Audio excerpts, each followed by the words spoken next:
자, 이어서 보겠습니다. 자, 우리 방제지구까지 봤고요. 이제 보호지구. 자, 보호지구 이어서 한번 보죠. 인문서 141페이지. 자, 중간에 보호지구.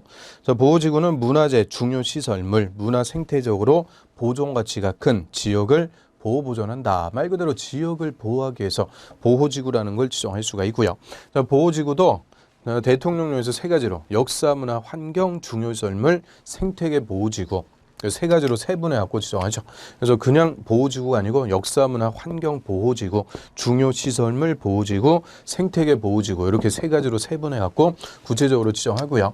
그래서 경관지구하고 보호지구 이 세 개씩 세분되는 것. 이런 것들이 시험에서는 또 잘 물어봐요. 그래서 경관지구는 자연, 시가지, 특화, 자시특.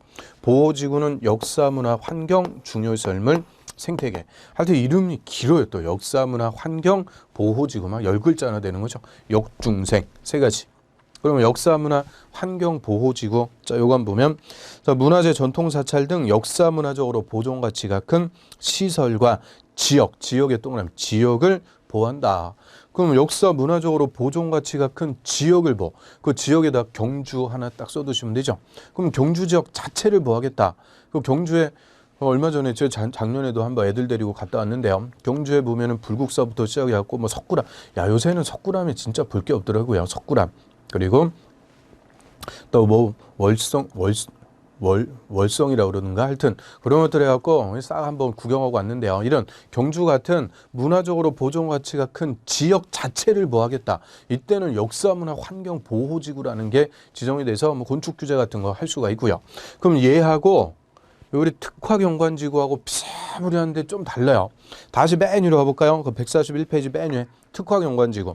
그 수변 옆에 문화적 보존 가치가 큰 건물 주변에 특별한 경관을 보호한다. 그래서 문화재라고 써놨죠. 불국사 같은 문화재 주변에 특별한 경치를 보호하겠다. 이거는 특화경관지구인데 문화적으로 보존 가치가 큰 지역을 보호하겠다. 이때는 역사, 문화, 환경 보호지구. 둘 다 비슷하죠. 문화적 보존 가치가 큰 건물이냐, 문화적으로 보존 가치가 큰 지역이냐, 건물이냐, 지역이냐. 그거의 차이. 그거를 띡 바꿔갖고 물어본 게 25회 때 그냥 기출이죠. 정답 지문.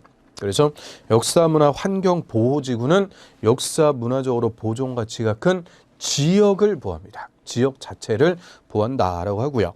그다음 중요시설물 보호지구 이름대로 중요한 시설물을 보호한대요. 그럼 중요한 시설물을 보호하니까 중요시설물 보호지구. 그럼 여기서 중요한 시설물이 뭐냐? 그게 논점이죠. 중요한 시설물이 또 딱 5개. 중요시설물 5개니 5글자니까 그대로 5개. 그래서 밑에 보면 당구장 표시해갖고요. 중요시설물 항만 동그라미, 공항 동그라미, 공용 동그라미. 공용시설은 공공업무시설, 그게 공공관청, 청사, 정부종합청사 뭐 이런 거 생각하시면 돼요. 공용시설. 그 다음 밑에 대출 교정시설, 교정 동그라미. 교정시설이 뭐예요? 교정시설이 교도소 얘기하는 거죠. 교도소, 구치소 이런 것들. 그 다음에 군사시설, 군사 동그라미. 그래서 그거 5개입니다. 중요한 시설물, 항만, 공항, 공용, 교정, 군사시설 이 5개. 5개니까 재작년 우리 간평사 그냥 기출이죠. 다음 중 중요시설물 보호지구로 정해서 보호하는 시설이 아닌 것은 거기서 4개 주고 학교 하나 딱 껴갖고 학교 X.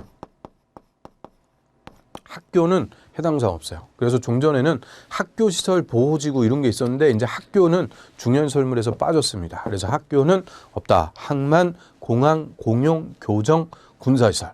그래서 5가지 중요한 시설물을 보호하는 것이 중요시설물 보호지구가 되고요. 그 다음에 생태계 보호지구는 야생동식물, 서식처 등 생태적으로 보존 가치가 큰 지역을 보호한다. 그건 뭐 읽어보면 되죠. 그래서 역중생 보호지구도 3가지. 그 다음 밑으로 갑니다. 취락지구. 자, 취락지구. 얘도 별표. 그래서 취락지구는 녹지관리, 농림, 자연환경 보존적, 개발제한구역이나 도시 자연공원구역에 취락을 정비하게 한 지구다. 그래서 취락지구는 말 그대로 취락을 정비한대요. 그럼 취락이라는 말을 알아야죠. 우리 취락이라는 게 뭐냐? 취락은 마을을 얘기해요. 주민들이 옹기종기 모였고 사는 마을. 부락이라고 그러죠. 부락. 그거를 법률 용어로는 취락이라고 그래요. 취락. 그래서 취락, 영어로 얘기하면 뭐 빌리지 뭐 그렇게 얘기할 수도 있고요. 빌리지. 아무튼 취락을 정비는 재개발. 그래서 살기 좋은 마을로 재개발시켜주기 위해서 지정하는 용도지구를 취락지구다라고 하고요.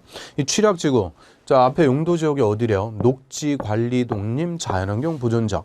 그럼 녹지지역은 도시지역이다 아니다? 녹지지역은 도시지역이죠. 주, 상, 공, 녹. 녹지지역은 도시지역이라도 개발이 아니고 보존할 것. 녹지지역은 보전. 그 다음에 관리, 농림, 자연환경, 보전. 얘들은 묶어가지고 비도시라고 그랬죠. 녹지나 비도시, 녹관농자. 이게 녹지나 비도시는 한마디로 보존할 곳이요.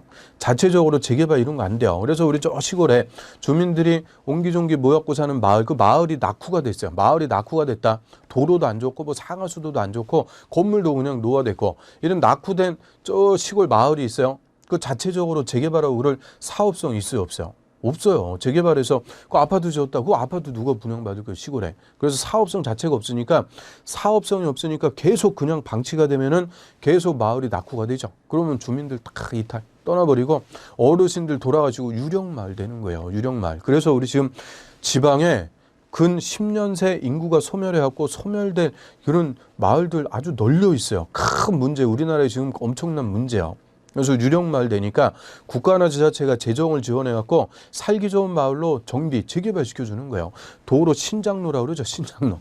도로도 새로 싹 아스팔트로 깔아주고 그 다음 마을회관도 새로 지어주고 어르신들 목욕탕 이런 근린생활시설도 확보해주고 주택도 다시 지어주고 이런 살기 좋은 마을로 재개발시켜주기 위해서 지정하는 용도지구를 취락지구다 이렇게 생각하시면 돼요. 그러면 우리 저 시골 마을에 취락지구가 지정이 됐다. 좋은 거예요, 나쁜 거예요?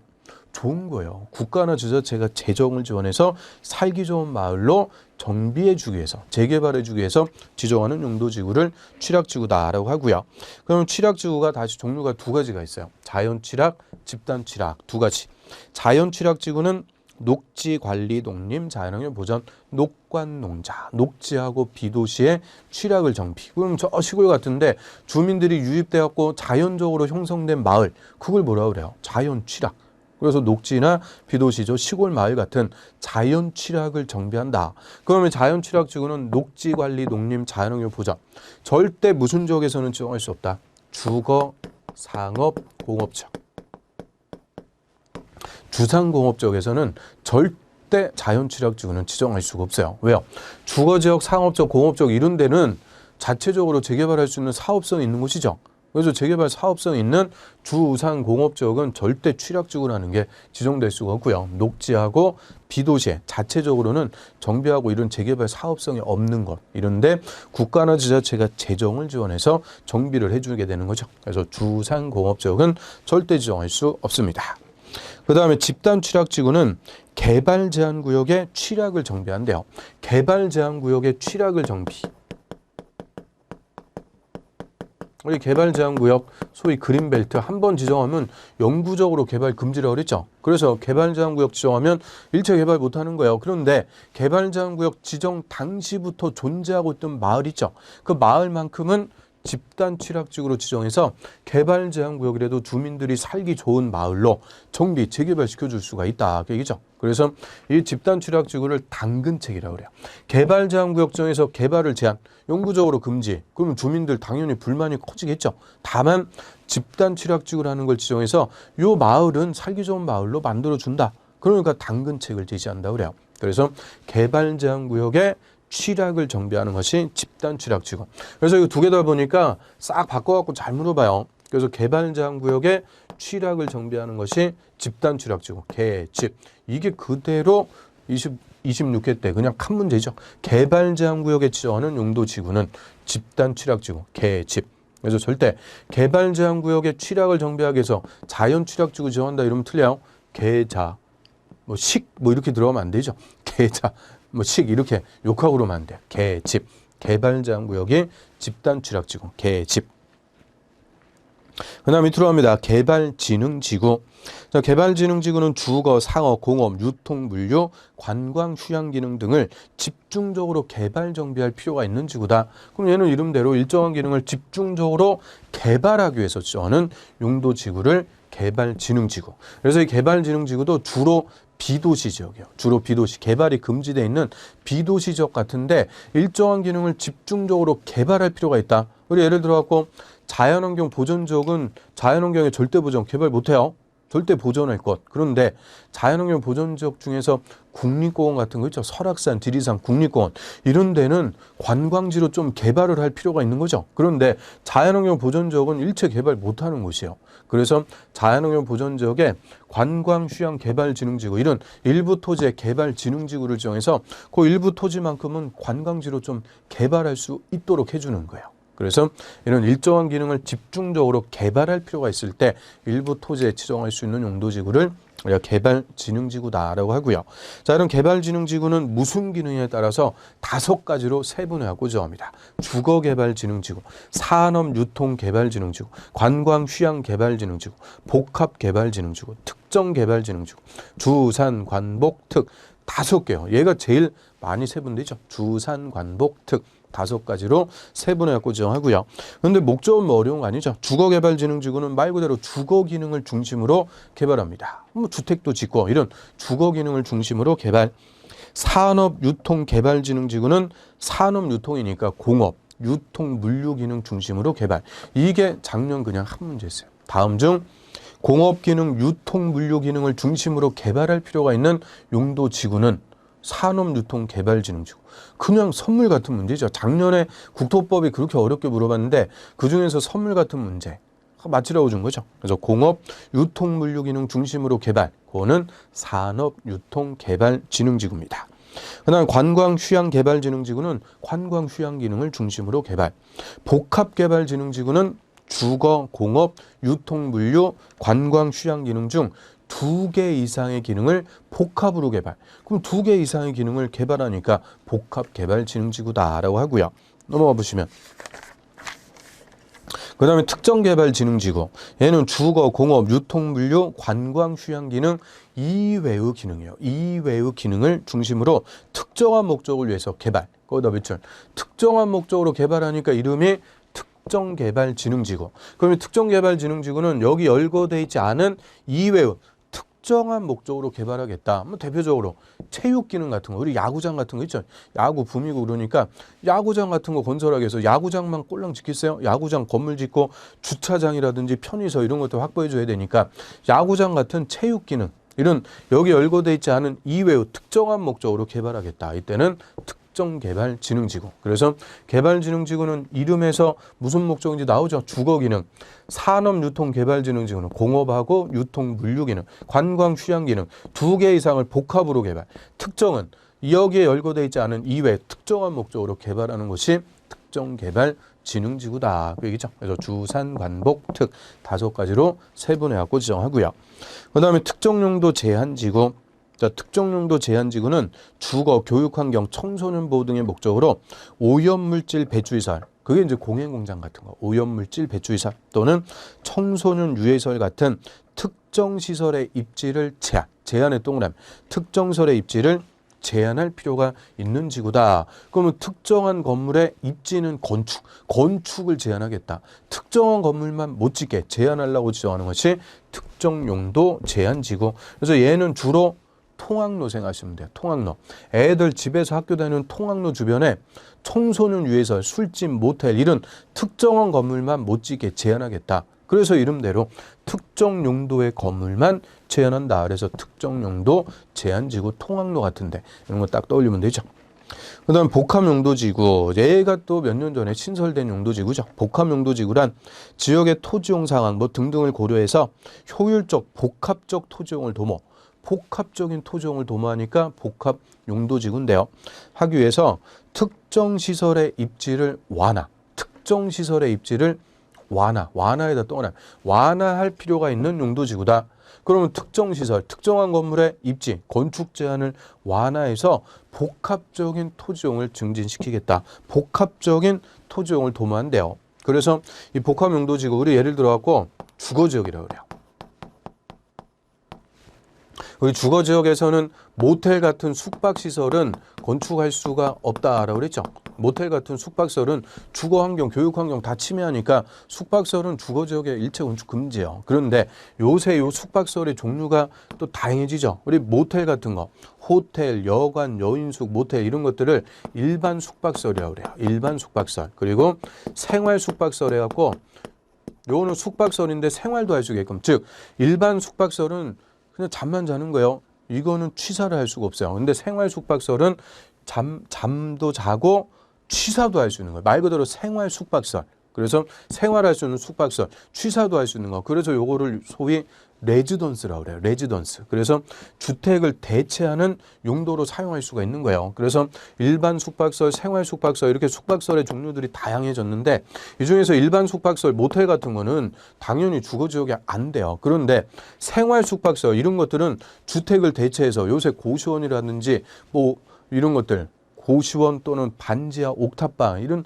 참 그 주거 환경이 안 좋으니까 생활 숙박설 이런 것들도 주택을 대체하기 위해서 필요가 있는 거예요. 그런데 주거 지역에서는 생활 숙박설도 숙박설이니까 원칙 안 되는 거예요. 그런데 복합용도지구라는 걸 지정해요. 주거지역의 복합용도지구를 지정해서 건축 제한을 풀어주는 거예요. 생활 숙박설은 건축할 수 있게끔. 그래서 원래 안 되는 것을 건축 제한을 완화해서 용도지역을 바꾸지 않고도 좀 복합적으로 토지를 이용할 수 있도록 해주겠다. 이거를 말 그대로 복합용도지구. 그래서 특정 건물의 건축 제한을 완화해서 이런 복합적인 토지 이용을 도모하겠다는 것이 복합용도지구가 되는데요.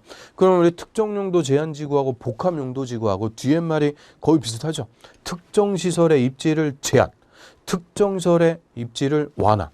그래서 제한이냐 완화냐 이것만 딱 바꿔버리면 바로 문제예요. 그래서 이름대로 특정용도 제한지구가 특정설의 입지를 제한, 복합용도지구는 특정설의 입지를 완화. 특정시설의 입지를 완화해 준다. 그래서 복합적인 토지용을 도모한다라고 하고요. 그래서 여기까지 법령상 용도지구 한번 쭉 우리가 정리해봤습니다. 이거 지금 이름만 보는 거죠. 우리 뭐 어려운 거 하는 거 아니고 그냥 이름만 하나씩 소개하는데도 이게 그렇게 만만치가 않아요. 그래서 공법이 처음에 용도지역, 용도지역은 21개. 법령상 21개, 용도지구 법에서 9개인데 이게 대통령령에서 세분되는 것까지 다 보려고 그러면은 참 그래서 이름만 이게 정리하는 것도 만만치가 않은 거예요. 그래서 처음에 우리 공법 공부할 때 요 이름, 용도지역과 용도지구의 이름 보는 거. 이거에 탁 질려갖고 또 안 하고 그러면 안 돼요. 그래서 이름만 하나씩 지금 따져보고 있는 거고요.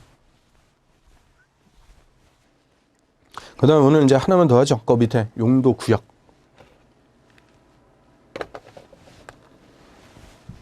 순서대로 이제 용도지역, 용도지구, 용도구역 이렇게 순서대로 들어가고 있고요. 자, 용도구역도 의미부터 한번 풀어볼게요. 용도구역. 자, 이 구역자가 붙어도 역시 일부 토지입니다. 일부 토지에 국지적으로 지정하는데요. 자, 용도구역에서 용도의 쓰임새란 지역지구에 관계없이 독자적인 거예요. 독자적인 목적. 뭐 시가지의 무질서한 확산 방지. 또는 토지용의 종합적인 조정관리 좀 거창하게 나오는데요. 이런 독자적인 목적을 위해서 일부 토지에 지정할 수가 있는 것을 용도구역이다. 그래서 용도구역은 용도지역, 용도지구하고는 관계가 없이 그냥 독자적인 목적으로 지정한다고 그래요. 그래서 우리 도시공관리계획 내용들 지금 순서대로 하나씩 보고 있죠. 도시공관리계획 내용 1번 용도지역, 용도지구. 용도지역과 용도지구는 그냥 같이 써놨죠. 왜요? 용도지역을 보완하는 게 용도지구. 그래서 용도지역이 가장 기본적인 쓰임새. 그리고 용도지역을 보완하기 위해서 추가적인 쓰임새. 그래서 용도지역, 용도지구의 지정 변경은 1번에 써놨는데 2번 용도구역은 2번에 따로 써놨죠. 그 말은 지역지구하고 관계가 없이 독자적인 쓰임새다. 독자적인 목적으로 지정합니다. 그래서 자, 용도구역은 지역지구에 관계없이 독자적인 목적으로 일부 토지에 지정하고요. 자, 용도구역이 지정이 되면 용도지역과 용도지구의 행위 제한을 강화하거나 완화해서 아예 따로 정한다. 이게 특징입니다. 아예 행위 제한을 그냥 따로 정해요. 용도구역별로 행위 제한을 따로 정해서 이런 독자적인 목적을 달성하겠다. 이런 목적으로 일부 토지에 지정하는 것을 용도구역. 그리고 이 행위 제한도 하나씩 더 들어오는 거 봐야 돼요. 가장 기본적인 제한하는 게 뭐예요? 용도지역. 그래서 용도지역이 지정이 됐다. 그럼 용도지역에서는 세 가지 제한한다고 그랬죠. 용도지역에서는 건축 제한, 건폐율, 용적률.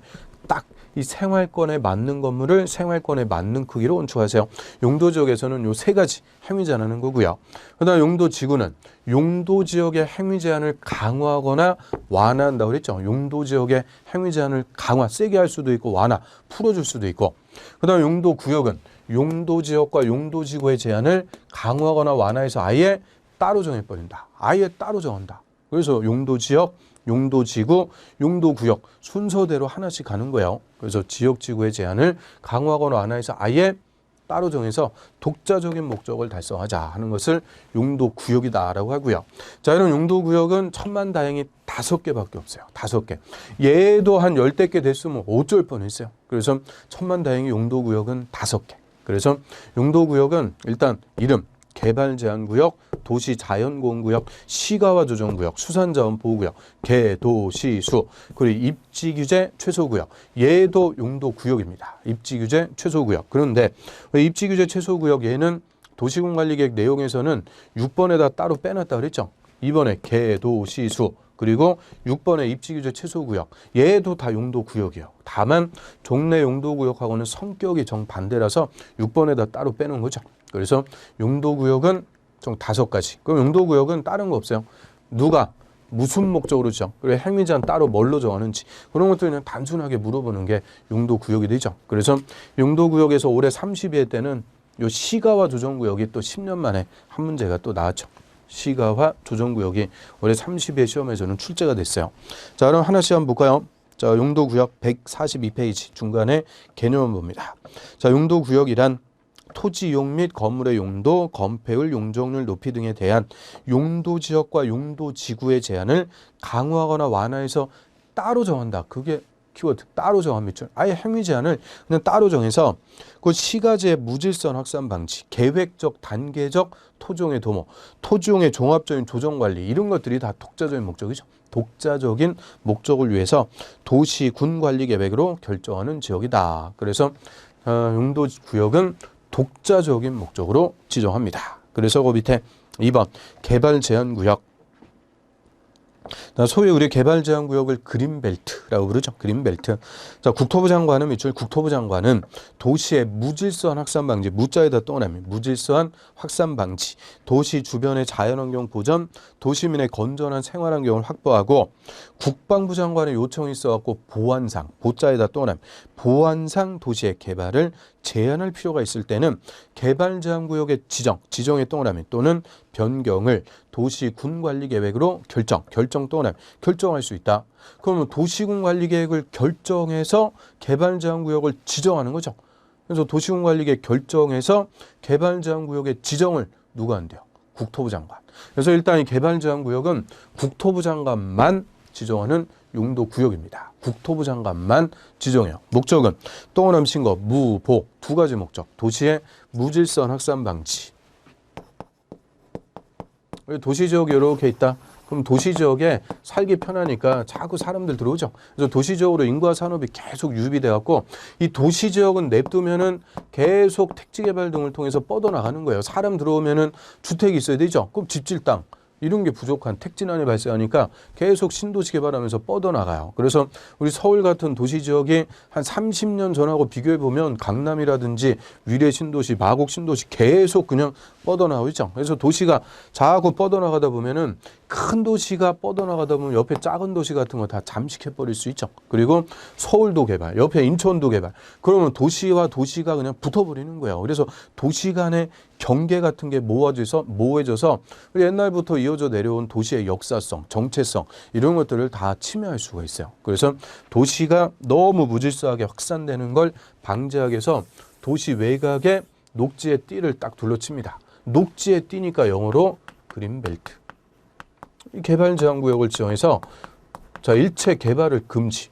개발을 금지함으로써 이 도시는 성장해도 여기를 넘어갈 수 없다. 도시의 외적 성장의 한계를 정해준다라고 하죠. 그래서 도시가 너무 무질서하게 확산되는 걸 방지하겠다. 이게 개발제한구역 지정하는 주된 목적입니다. 그래서 우리 수도권에 있는 도시들은 다 외곽에 그린벨트로 이렇게 딱 둘러싸져 있는 거예요. 도시가 너무 무질서하게 확산되는 걸 방지하겠다.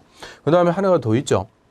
보안상 개발을 제한할 필요가 있을 때 이때도 개발제한구역을 지정할 수가 있고요. 그럼 보안, 국가 안보를 보안이라고 그러죠. 그럼 보안을 위해서 도시가 너무 커지면 안 된대요. 이거 어디겠어요? 휴전선 같은데. 우리 휴전선. 휴전이라는 것은 전쟁을 쉬고 있는 거죠. 언제든지 미친놈이 미친놈으로 안 되죠. 언제든지 북한에서 밀고 내려올 수가 있는 거죠. 그런데 휴전선 부근에 막 인구 100만 넘어가는 큰 도시가 있다. 전쟁하는데 볼모가 될 수밖에 없어요. 그래서 휴전선 부근은 다 이거예요. 개발 제한 구역. 그래서 보안을 위해서 도시가 너무 커지는 것을 제한하겠다. 그래서 이 두 가지. 도시의 무질서한 확산 방지, 보안상 도시의 개발을 제한할 필요가 있을 때 국토부 장관이 지정하는 용도 구역을 우리가 개발 제한 구역이라고 하는 거죠. 개발 제한 구역.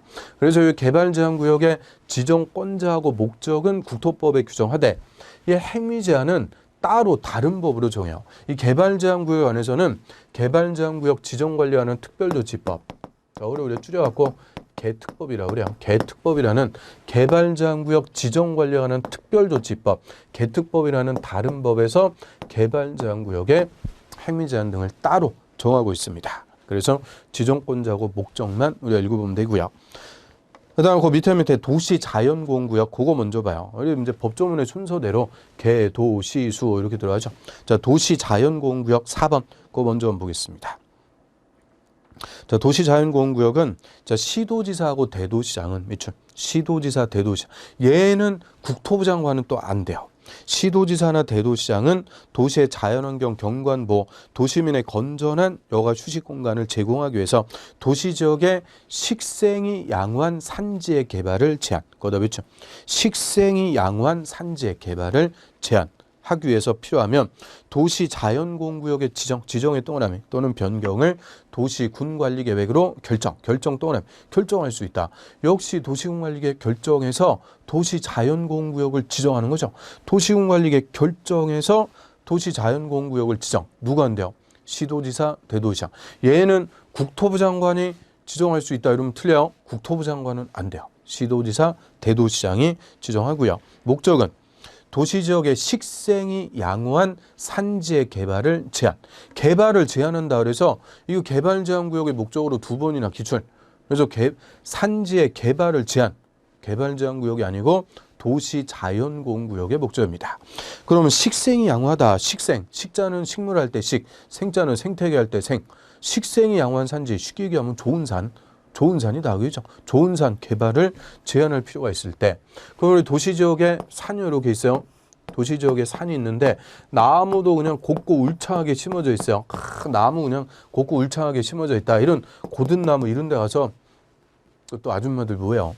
등치기 하고 그러죠. 등치기 해갖고 나무 죽여버리고 그러면 안 되고요. 아무튼 그래서 나무도 좋고 그 다음에 약수도 깨끗하고 그래요. 약수도 깨끗하. 이런 좋은 산이 있더라. 그러면 이거 막 개발하고 그러면 안 되니까 이런 산 하나 놓고 도시자연공원구역. 도시자연공원구역으로 정해서 개발을 제한할 수가 있죠. 그러면 도시자연공원구역은 그냥 좋은 산 하나 놓고 소규모로 정하는 거니까 얘는 국토부 장관까지 올라가는 게 아니고 그냥 시도지사나 대도시장이 알아서 관할구역에 좋은 산 개발 못하게 하겠다. 이런 목적으로 지정하고요. 그래서 우리 서울특별시에 대표적으로 용마산 도시자연공원구역 이렇게 지정이 돼 있죠. 그럼 용마산 도시자연공원구역 누가 지정한 거예요? 서울특별시장이 알아서 용마산 개발 못하게 좋은 산 개발을 제한하기 위해서 지정하는 거죠. 그래서 도시자연공원구역은 도시지역의 식생이 양호한 산지의 개발을 제한할 필요가 있을 때 시도지사, 대도시장이 지정하고요. 얘도 지정권자하고 목적만 우리 국토법에서 규정하고요. 행위 제한 등에 관해서는 따로 다른 법에서 정해요. 그 법률이 도시공원 및 녹지 등에 관한 법률. 줄여갖고 도시공원법. 이 도시공원법이라는 다른 법에서 도시자연공원구역의 행위 제한 등은 다 따로 정해주고 있죠. 그래서 개발제한구역과 도시자연보호구역은 지정권자하고 목적만 국토법에서 규정, 행위제한은 따로 개특법이나 도시공원법, 다른 법에서 정해주고 있습니다. 그 다른 법이니까 우리가 뭐 행위제한 내용 알 필요가 없죠. 누가 무슨 목적으로 정하는지 그것만 확실하게 정리해두면 되죠. 그 다음 3번에 시가와 조정구역. 그거 다시 위로 가셔갖고요. 시가와 조정구역. 자, 얘가 올해 32회 때 그냥 한 문제 물어봤죠. 시가와 조정구역은 국토부 장관 또는 시도지사입니다. 국토부 장관하고 시도지사 밑줄. 그 중에서도 시도지사가 원칙이에요. 시도지사가 원칙. 시도지사가 원칙. 예외적으로 국가계획과 연계해서 필요하면 국토부 장관도 지정할 수가 있는데요. 자, 국토부 장관하고 시도지사 항상 행정청 써줄 때는 높은 사람부터 써주는 거예요. 그래서 국토부 장관, 시도지사. 근데 원칙은 시도지사입니다. 는 끝에 보면 도시지역과 주변 지역의 무질서한 시가화를 방지. 그럼 시가화라는 말은 뭘까요? 시가화. 시가지로 개발되는 것을 시가화. 시가화는 개발이에요. 쉽게 얘기하면 개발. 건물도 짓고 개발. 그런데 무질서한 시가화. 그거를 쉽게 얘기하면 난개발이라고 그러는 거죠. 난개발. 영어로 얘기하면 스프롤이라고 그래요. 스프롤. 나중에 저 학개론이나 이런 데서 배우실 거예요. 그래서 무질서한 시가화. 그게 난개발, 스프롤을 방지하고 계획적 단계적 개발을 도모하기 위해서 시가와 조정구역의 지정을 도시군 관리계획으로 결정할 수 있다. 그럼 역시 도시군 관리계획 결정해서 시가와 조정구역을 지정하는 거예요. 원칙은 시도지사, 예외적으로 국토부 장관도 지정할 수가 있죠. 그럼 시가와 조정구역은 무질서하게 시가지로 난개발되는 것을 일정 기간 유보하려고 지정해요. 얘는 시가화를 유보한다고 해요. 유보. 유보라는 것은 미뤄둔다 하기죠. 유보. 유보하기 위해서 지정. 그래서 얘는 유보기간이 핵심입니다. 5년 이상 20년 이내. 5년 이상 20년 이내에서 시가지로 난개발되는 것을 유보하기 위해서 지정하는 용도구역을 시가와 조정구역. 그래서 요게 올해 정답이었죠. 유보기간은 5년 이상 20년 이내에서 이 시가와 조정구역을 지정할 때 다 도시군관리계획 결정해갖고 지정을 해요. 그래서 시가와 조정구역은 우리나라에 몇 개가 없어요. 거의 없어요, 얘는. 그래서 개발제한구역은 수도권의 도시마다 다 개발제한구역, 그린벨트가 다 지정돼 있는데 시가와 조정구역은 거의 없어요. 또 옛날에 몇 년 전까지 저 인천 영종도 있죠, 영종도 국제공항. 인천국제공항. 이거 건설하기 위해서 매립한 섬이 영종도가 되죠. 영종도 개발해갖고 여기다가 국제공항이 들어와요. 공항을 건설하면서 이제 영종도 주변이 들썩들썩 하는 거예요. 그래서 이 개발 영향 받아갖고 주변에 뭐 기반설, 도로, 상하수도, 전기 뭐 아무것도 없는데 이 개발 영향 받아갖고 그냥 건물부터 찔끔찔끔 때려짓는 이런 난개발 현상이 곳곳에 발생합니다. 그래서 당분간 이렇게 건물 건축하고 시가지로 개발되는 것을 유보, 묶어두겠다. 시가지로 난개발되는 것을 유보하기 위해서 시가와 조정구역을 지정하고요. 그래서 유보기간 5년 이상 20년 이내에서 시가와 조정구역을 지정할 때 몇 년짜리냐 유보기간도 다 결정해갖고 지정해요. 그럼 예를 들어갖고 10년 시가와 조정구역 지정했다. 그럼 얘는 10년간 개발 못하는 거예요. 묶어두는 거예요. 꽉 묶어뒀다. 그래서 유보기간이 다 흘러갔어. 유보기간이 다 흘러갔다. 그러면 다음날 자동적으로 실효해요. 자동적으로 효력이 없어져요. 즉 풀려가지고 그때부터는 이제 개발해 주는 거예요. 즉 유보기간 동안 기반설도 깔고 개발할 수 있는 전제 조건을 갖춰주는 거예요. 그 유보기간이 지나가면 다음날 자동적으로 실효가 돼서 그때부터는 개발합니다. 그래서 시가와 조정구역은 영구적으로 개발을 못하게 하는 게 아니고 당분간만 묶어두는 개념이에요. 한시적이라고 그러죠. 그래서 이거를 영어로 타임 조닝이라고 그래요. 타임 조닝. 한시적으로만 묶어둔다. 타임 조닝. 그래서 개발제한구역하고 시가와 조정구역하고는 달라요. 개발제한구역은 한 번 지정하면은 영구적 개발 금지. 영구적으로. 해제해 주기 전까지는 영구적 개발 금지. 그럼 그 개발제한구역 해제해 주는 게 언제 해제해 줄지 알 수가 없죠.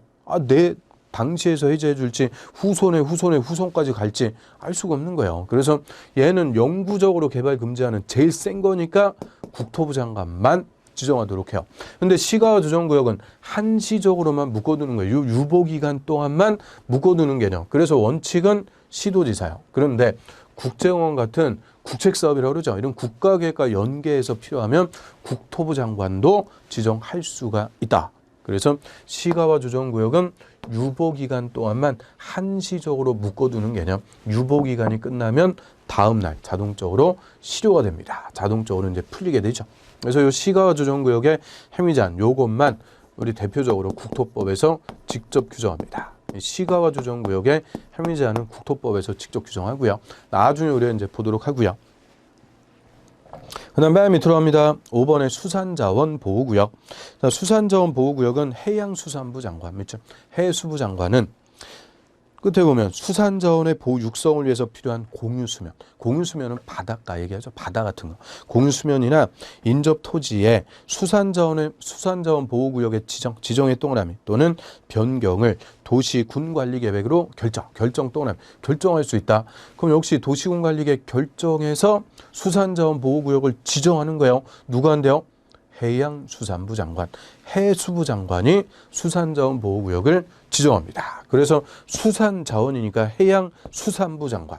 그래서 수산자원 보호구역은 무조건 권한자 물어오면은 해수부 장관이에요. 무조건 해수부 장관. 그래서 해수부 장관이 수산자원 보호구역 지정하고요. 목적은 이름대로 수산자원을 보호 육성하기 위해서 필요한 공유수면, 바닷가 같은데 양식장 이런 주변 같은데 수산자원을 보호하기 위해서 해수부 장관이 수산자원 보호구역을 지정할 수가 있죠. 그래서 여기까지가 요 1, 2, 3, 4, 요 4개가 이제 종래 규정하고 있던 용도 구역이에요. 계도, 시수. 그런데 이제 몇 년 전에 하나 신설된 게 입지규제 최소구역. 그럼 입지규제 최소구역. 얘는 종래 용도구역하고 성격이 정반대라고 그랬죠. 자, 종래 용도구역들은 지금 우리가 4개 봤는데요. 개발제한구역이든 도시자연공원구역이든 시가와 조정구역이든 수산자원 보호구역이든 다 개발을 못하게 억제하기 위해서 지정하는 용도구역이죠. 개발 못하게 하는 거예요. 그런데 입지규제 최소구역은 입지규제 규제를 뭐 해준다? 최소. 다 풀어주는 거예요. 그러면 규제를 최소. 그런데 입지라는 말은 이꼴 건축이라고 그랬죠. 건물 건축하는 것을 입지, 건축 규제, 충수 제한 같은 거 다 풀어가지고 집중적으로 개발하기 위해서 지정하는 용도 구역입니다. 그래서 입지 규제 최소 구역은 그 목적이 크게 이제 2가지 있다 그래요. 도시 정비를 촉진. 정비는 재개발, 도시 정비를 촉진하고 지역 거점을 육성 개발. 지역 거점을 육성하고 개발할 필요가 있을 때 지정하는 용도구역. 그러면 도시 정비, 재개발을 촉진하고 지역 거점을 육성, 개발. 한마디로 개발을 하기 위해서 지정하는 용도구역을 입지규제 최소구역이라고 합니다. 그래서 종래 용도구역하고는 성격이 정반대. 얘는 집중적으로 개발을 하기 위해서 규제를 최소, 인센티브 주는 거예요. 규제를 다 풀어주는 각종의 인센티브를 줘서 이런 도시 정비, 재개발을 촉진하고 지역 거점을 육성, 개발하기 위해서 지정하는 용도구역이다라고 하고요. 그래서 143페이지 맨 위에 보시면은 그 입지규제 최소구역은 따로 써놨는데 얘도 다 용도구역의 하나입니다. 용도구역. 그래서 입지규제 최소구역의 지정. 자, 도시군관리계획 결정권자는 결정권자 있죠. 자, 결정권자. 우리 결정권자 높은 사람부터 쓰면요. 국토부 장관, 그리고 시도지사, 그리고 대도시의 시장. 이렇게 써두시면 돼요. 그래서 원칙은 시도지사, 대도시장 예외 국토부 장관. 그래서 결정권자 국토부 장관, 시도지사, 대도시장 다 됩니다. 는 다음에 해당하는 지역과 주변 지역에 입지규제 최소구역을 지정할 수가 있다. 그래서 목적은 싹 빼놨는데요. 목적은 요거라고 그랬죠. 도시 정비의 촉진, 지역 거점의 육성, 개발을 위해서 입지규제 최소구역이라는 것을 지정할 수가 있습니다. 그래서 박스에 보시면은 그 구체적인 지정 대상 1번부터 6번까지 딱 있죠. 이게 근래 2번이나 그냥 기출입니다. 그래서 입지규제 최소구역의 지정 대상. 자, 박스 1번. 도시군 기본계획에 따른 도심, 부도심, 생활권의 중심지역. 이런 도심이나 부도심 같은 중심지역을 집중적으로 육성하고 개발하겠다. 그 지정할 수가 있고요. 그다음에 이번에 철도, 역사, 터미널 뭐 등등등 쭉 옆으로 와서 지역 거점 역할을 수행하는 시설을 중심으로 주변 지역을 집중적으로 정비할 필요가 있다. 그러면 철도 역사, 우리 서울 역사, 구 서울 역사 생각하시면 돼요. 옛날에는 서울 역사, 그 서울역, 그게 이제 옛날에 서울역으로 썼다가 요새는 이제 박물관으로 쓰죠. 서울역사 신청사 새로 지었고 구서울역사는 요새 박물관인가 그걸로 써요. 그럼 그 서울역사 그게 서울 한복판에 있는데 그 뒷동네 그 서울역 뒷동네 구서울역사 뒷동네가 서울특별시 한복판에 있는데 그 달동네요. 달동네. 그래서 그런데 땅값 싸겠어요? 비싸겠어요? 서울 한복판이니까 땅값은 비싸죠. 그런데 재개발하려면 엄청난 인센티브를 줘야 사업성이 확보가 돼갖고 재개발할 수가 있는 거예요. 그래서 서울역사 뒷동네 같은 이런 지역을 집중적으로 정비할 필요가 있더라. 이때는 입지규제 최소구역을 지정할 수가 있죠. 또 3번 세개 또는 3개 이상 노선이 교차하는 대중교통 결절지. 결절지라는 게 상당히 어려운 말이죠. 이거 뭐 네이버에 검색해봐도 안 나와요. 결절지라는 게 결합했다가 갈라지는 거예요. 그럼 대중교통, 전철 같은 거 3개 이상의 전철 노선이 결합했다가 갈라진다. 그 쉽게 얘기하면 뭐예요? 환승역이죠. 그럼 3개 이상 환승역으로부터 반경 1km 또는 1km 이내에 위치한 지역. 우리 2개 노선이 환승하면 더블 역세권 그러죠. 얘는 무려 3개 이상의 노선이 환승, 트리플 역세권. 엄청난 거예요. 트리플 역세권, 반경 1km 이내. 이런 지역을 집중적으로 정비합니다. 그래서 이 대표적인 게 우리 서울의 트리플 역세권, 뭐 용산도 있고 왕십리도 있고 동대문도 있고 그리고 청량리역도 있죠. 청량리역은 무려 몇 개가 지금 환승하는지 몰라요. 그럼 청량역사 주변 지역, 그게 옛날에는 청량리 우리 뒷동네, 거기가 그 유명한 홍등가였죠. 숫자로 58 뭐 그렇게 얘기하죠. 그래서 제가 서울 시립대 나왔고 옛날에는 전철이 이렇게 많지가 않았어요. 이제 대학교 다닐 때는 국철 하나 띡 있어갖고 청량역에서 국철 딱 내려갖고 거기서부터 이제 학교까지 뛰어가는 거예요. 그럼 뛰어갈 때 보면은 그 청량역사 뒷동네 거기에 막 홍등가 있어갖고 안녕 인사도 하고 막 다니고 아무튼 그래서 그 뒷동네가 그런 지역이었는데 요새 그냥 상점벽 초고층 주상복합 이런 거 올라가면서 완전 싹 개발되고 있죠. 그러면 그 청량역사 뒷동네 이런데 땅값 싸겠어요? 비싸겠어요? 트리플 역세권이니까 완전 비싼 거죠. 그런데 역시 재개발하려면 사업성을 줘야 되니까 각종의 인센티브를 줘야 돼요. 딱 규제를 풀어줘야 사업성이 확보가 돼갖고 재개발도 하고 할 수가 있죠. 그래서 트리플 역세권, 반경 1km 이내, 이게 청량역사 뒷동네 이런데 집중적으로 재개발 같은 거 할 수 있게끔 인센티브 준다. 그 다음에 4번에 도시 및 주거환경정비법에 따른 노후 불량 건물이 밀집한 주거지역이나 공업지역, 밑줄 주거지역이나 공업지역에서 정비가 시급한 곳. 그럼 정비 재개발이 시급한 곳인데 용도지역이 주거지역하고 상업지역 그러면 안 돼요. 주거지역하고 공업지역에서 정비가 시급한 곳에 재개발이 시급한데 역시 인센티브 줘야 사업성이 확보가 되더라. 이때는 입지규제 최소구역으로 지정해서 이런 각종의 규제를 풀어가지고 사업성을 확보를 시켜준다. 그래서 그 5번은 뭐 읽어보시면 되고요. 그래서 1, 2, 3, 4 우리 쫙 읽어봤는데 다 뭐예요?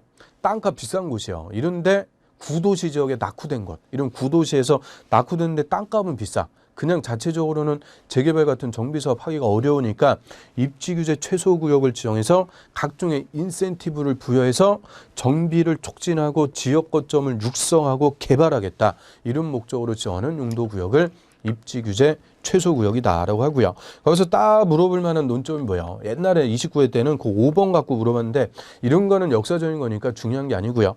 그 3번하고 4번, 3번 몇 개 이상? 3개 이상. 3개 이상. 왜 3개요? 3번이니까 3개. 아무튼 뭐 큰 논리는 없어요.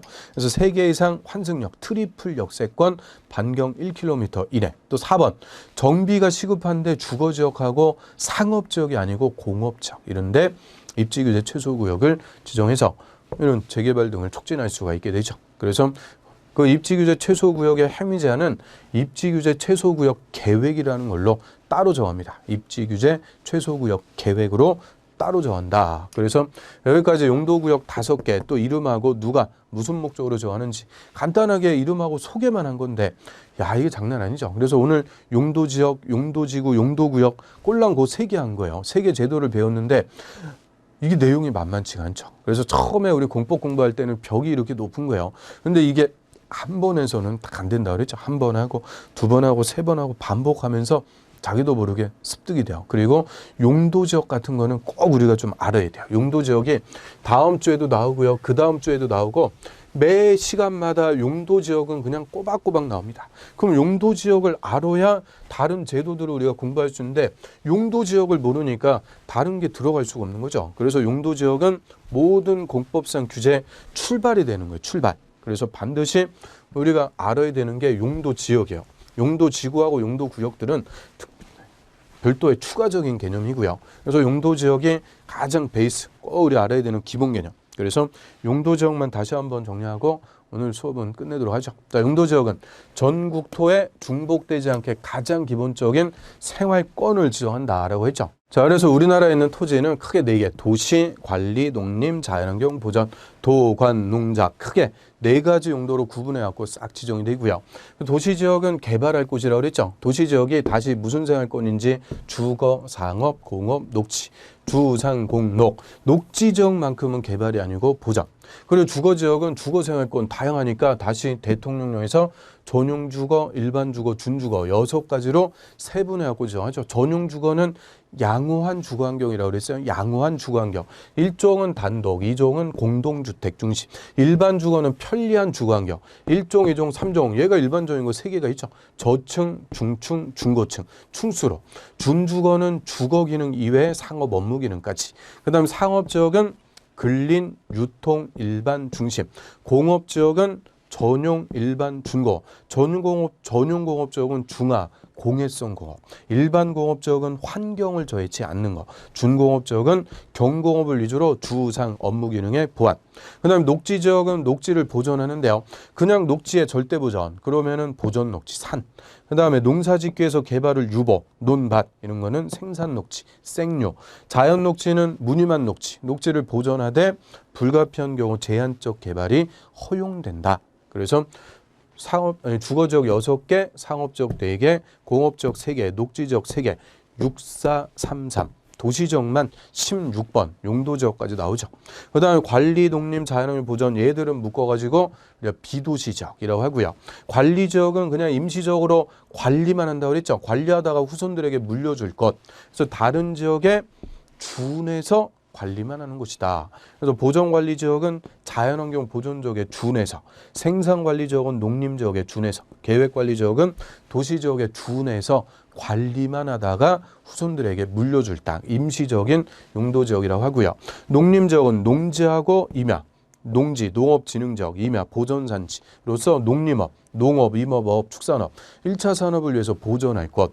자연환경 보존지역은 자수, 해생, 상문수 7개를 절대 보존하기 위해서 지정한다. 그래서 도시, 관리, 농림, 자연환경 보존 1번부터 21번까지 이 21개 용도지역이 앞으로 우리가 공법 공부하는데 제일 중요한 겁니다. 가장 기본이고 베이스가 되는 거니까 용도지역만 다시 한번 훑어봤고요. 자, 오늘은 여기까지 해서 수업 마치도록 하고요. 다음 시간에 또 이어가지고 이제 도시군관리계획 내용들. 자, 오늘은 용도 지역, 지구, 구역 요거 꼴랑 요거 한 거예요. 다음 주에 기반시설의 설치와 관련해서 시설사업 그리고 지구 단위 계획 쭉 이어가지고 국토법 싹 정리하도록 하겠습니다. 자, 오늘 여기서 마치도록 하겠습니다. 다음 주에 또 건강한 모습으로 뵙겠습니다.